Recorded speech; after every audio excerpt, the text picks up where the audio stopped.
I'm factoring completely again with my Algebra 1 honors. This is part 2 of my video, factoring completely. And as you can see here, I have binomials, trinomials, and 4 more terms. So we are going to use all the skills that we've learned. Remember, to factor, we have first said that we need to take out the greatest common factor. That's what we'll do first. Next, we will factor our trinomial, and we'll use all those methods. Remember, we have to use an area model, and we have to use grouping when A is not 1.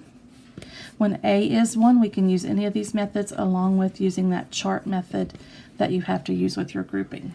So you're going to take out your greatest common factor first, then you're going to factor your trinomials the way we've been factoring them. Now, I do see, and I don't remember if I've taught you difference of squares, but I can show you difference of squares here. As I look at this first problem, 4c cubed minus 4c has a common factor of 4c.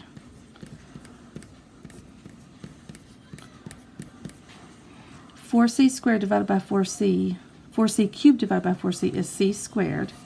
4c divided by 4c is minus 1. Now, I'm not sure if I taught you difference of squares yet. If I didn't, it's okay. I can teach you now, and then I can do another video later. Or I believe there's a video of difference of squares within my YouTube channel, so you can go look at that. I know as I look at this, I have a difference, which means a subtraction sign, and this is a perfect square, and this is a perfect square. When you have a difference of perfect squares, this factors, this binomial. It factors into 2 binomials, one with an addition sign and one with a subtraction sign. And to find the numbers that goes in these spaces, you take the square root of the first one, and that answer goes in the first spot. Let me highlight. That answer goes here. And then you take the square root of the second one. So we'll take the square root of 1. And that answer will go in this spot. So don't flip out if that's the first time I've talked about it. It's okay. We'll talk about it more. Okay, so I know I can factor again. I'm going to bring down my 4c. This is a difference of perfect squares, so I'm going to put 2 empty binomials, one with an addition sign, one with a subtraction sign. The square root of c squared is c. The square root of 1 is 1. And that is my final answer for that one. When I look at number 10, I do have a common factor of 25 for my numbers and x squared for my variables. I'm going to divide by 25x squared. 100 divided by 25 is 4. X to the 4th divided by x squared is x squared. Bring down my subtraction sign. 25 divided by 25 is 1, and x squared divided by x squared is 1. That cancels out. Now, look, I have a binomial again, and I have a difference, which is a subtraction sign, of 2 perfect squares. So I know I'm going to bring down that greatest common factor of 25, x squared. And I know I have to factor into 2 binomials, one with an addition sign, one with a subtraction sign. I'm going to take the square root of 4x squared. That answer is 2x. And that goes in the first spot of each of those. And then I'm going to take the square root of 1, which is 1, and that goes in that spot. So this is my answer to number 10. Now moving on to number 11. Do I have a common factor? 2a squared, 3a, and negative 2. No, I don't. This is a trinomial. A is 2, so a is not 1. I can't just use the chart method. B is 3. C is negative 2. I am going to do grouping just because I like to do grouping. A times C is negative 4. Sum of B is 3. So I'm going to have a negative product. My smaller number is going to be negative. 4 times negative 1 is negative 4. 4 plus negative 1 is 3. I'm going to keep the first term the same, put 4a and negative 1a in place of 3a, and keep the last term the same. I'm going to group the first two together, put a plus sign, and group the last two together. The first group has 2a in common. 2a squared divided by 2a is a. 4a divided by 2a is positive 2. This next group has negative 1 in common. Negative a divided by negative 1 is positive a. Negative 2 divided by negative 1 is positive 2. Did it work? Yes. This and this are the same. So my final product is a plus 2 and 2a minus 1. Moving on to number 12. Do I have a common factor? No, I do not. So we're going to say a is 9, b is 3, and c is negative 14. And as you can tell by all that erasing, I tried to do the area model and I just did not guess well, so I'm just going to go with this. 9 times 14. 9 times 4 is 36. 126 negative, and a sum of 3. After much deliberation and checking through my factors, none of these factors that multiply to give me negative 126 will add up to give me 3. And that does happen sometimes. And so the answer here would be not factorable. Don't you love that? I did all that work, all that erasing to get the answer of not factorable, but that's okay.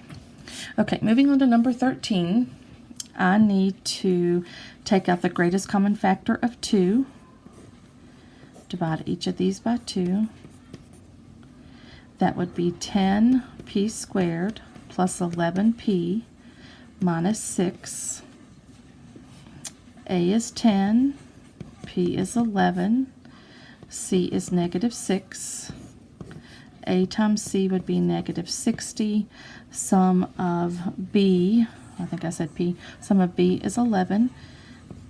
And I see that right away, that's 15 times negative 4. I'm going to bring this 2 down to my answer. And I'm going to do factoring by grouping. I'm going to rewrite 11p as plus 15p minus 4p minus 6. Group the first two together. Put an addition sign, group the last two together. The first group has 5p in common. 10p squared divided by 5p is 2p. 15p divided by 5p is 3. This has negative 2 in common. Negative 4p divided by negative 2 is 2p. Negative 6 divided by negative 2 is positive 3. Did it work? Yes, these are the same. And then when I take away what they have the same, I'm left with 5p minus 2. Okay, moving on to number 14. These have a common factor of 4, looks like. 3x squared, negative 20 divided by 4 is negative 5x. Negative 48 divided by 4 is negative 12. I think I'm going to try the area model again. Hope I'll be okay. Of course, I tried it on one that I couldn't get an answer, this one over here. Okay, so I'm going to put 3x squared here, negative 12 here. I'm going to put 3x and x here. And I'm going to go with minus 4 and plus 3. And we'll see if that will work. I need to get negative 12, and negative 4 times 3 gives me negative 12. But let's see if these two will add to give me negative 5.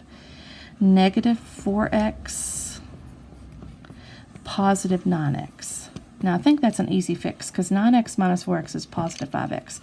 But if I make this a positive 4 and make this a negative 3, I think that will work.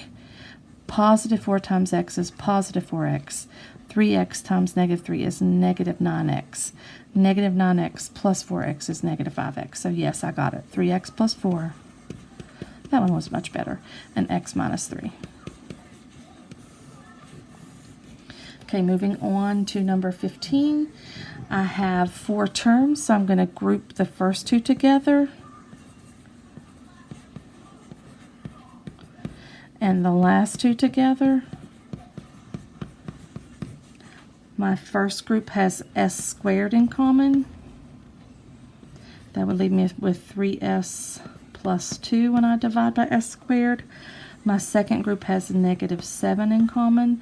Negative 21s divided by negative 7 is 3s. Negative 14 divided by negative 7 is positive 2. Did it work? Yes, it did. So 3s plus 2 here. The s always confuses me. 3s plus 2. Then when I take away 3s plus 2, I'm left with s squared minus 7. Okay, the next group, I'm going to group, or the next problem, I'm going to group the first 2 together and the last 2 together. The first group has t cubed in common, so 2t plus 1. The second group has negative 5 in common. Negative 10t divided by negative 5 is 2t. Negative 5 divided by negative 5 is positive 1. It did work. 2t plus 1.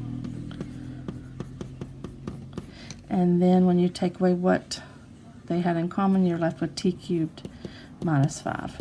And that's the conclusion of factoring completely. I hope that we're starting to master that concept. It's so important for Algebra 2.